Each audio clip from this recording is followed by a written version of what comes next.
Financial Survival Network, helping you survive and thrive in the new economy. Go to KerryLutz.com and sign up for 30 free micro trainings on financial survival.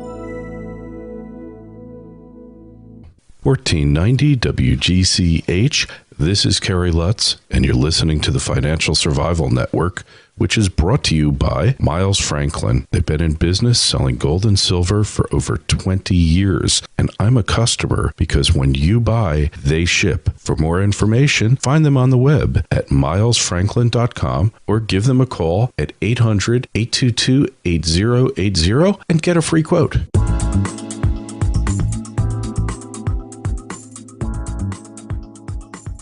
This is Kerry Lutz, and you're listening to the Financial Survival Network. We've had a lot of crash reports over the past 6 months where metals, gold and silver would just take an inexplicable dip, go down $20-30 in a day for no reason. Then I'd have the voice of reason come on and explain it. And the voice of reason, David Morgan of silver-investor.com, is back to explain why gold is up $64 an ounce today.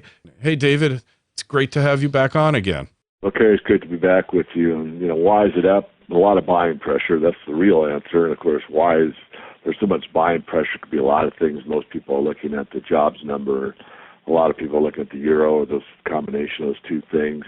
I think it could be some short covering. It could be something going on with this these problems with J.P. Morgan on what their losses are, and they might be covering some of their short positions in gold. It could be a lot of things. What we do know is that it's a significant move up, about 4% in gold. We also know that it took off like a rocket ship.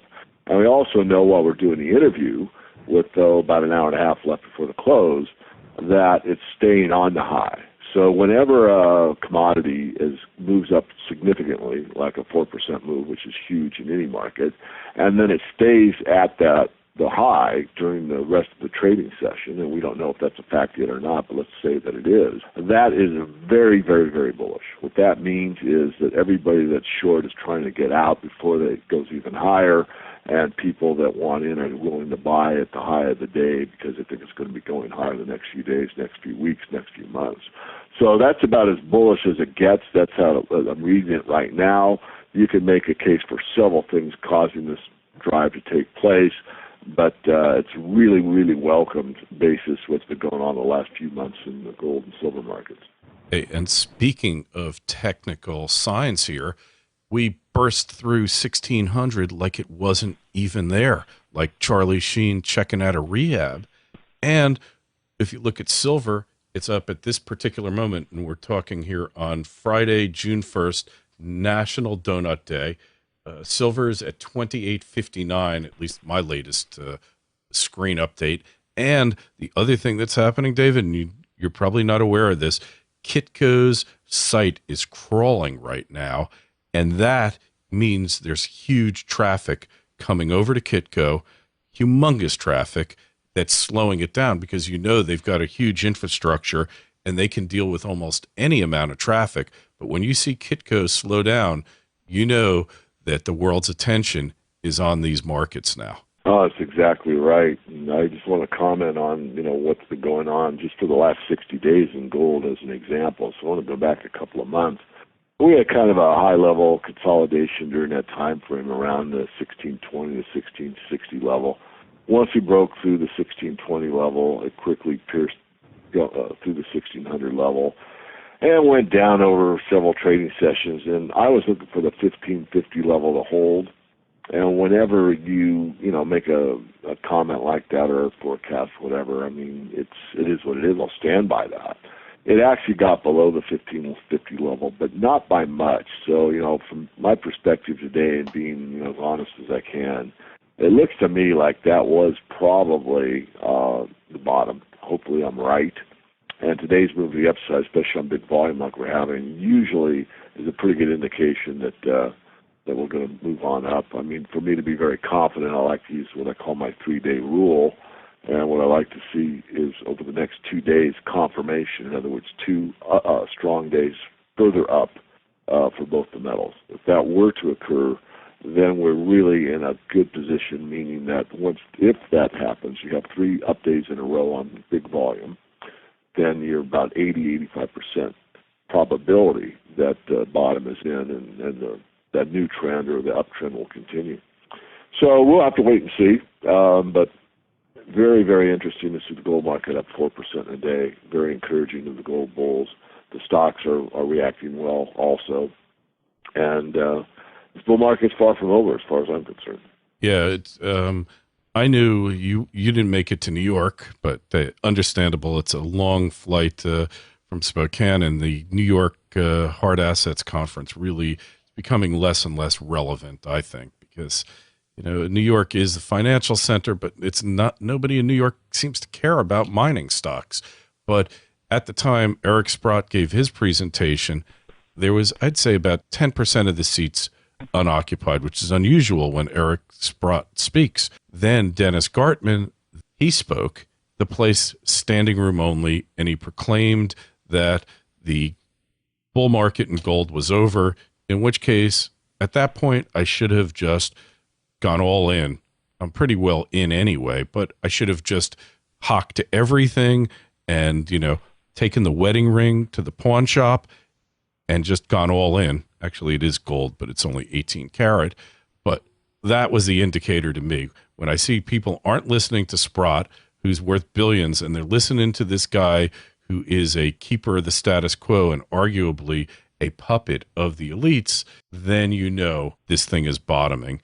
And the other thing, we had a couple of days, we had some upside reversals in silver and gold. We hadn't seen that in months. And those are powerful indicators when combined with everything else that's going on that really give you an idea that the thing is about to take off. So now, like you say, we're kind of wait and see, might pull back a little bit, or it could go on for weeks this way. I'm thinking it's going to keep going because it's such intense buying pressure there on the paper market. Can you imagine with the physical market, what's going on there? Well, I haven't had a chance to call into the major retail dealers or wholesalers. I probably couldn't get through, I'm guessing. I think it's probably a very, very busy day. The other thing to look at in this market, I know that this is going to probably go out post market close, but it's still worth noting, and that is most of your professionals will want to be flat. They don't want to carry a position over the weekend. They just don't want the chance of something taking place. However, there's a secondary thought to that, and that is if they meaning the professionals, are concerned about what might happen over the weekend with the euro or with some financial comeuppance that, there's so many scenarios, we don't have time to go through any of them, and they hold their positions. That, again, is very bullish because and the way you can tell is how much the market sells off in gold and silver, particularly gold, near the close.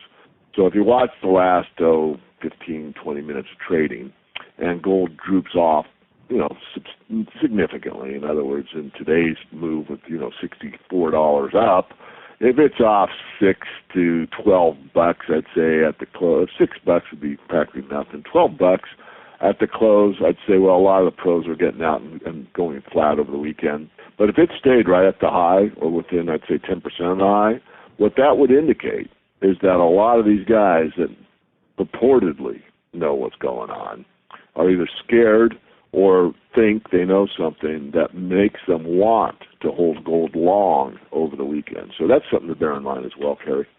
Yeah, and I think if you see that happen, if you see it close at its high, then you're going to know that Monday, I think the forces that be, the elites, will be lined up trying to nail the price down.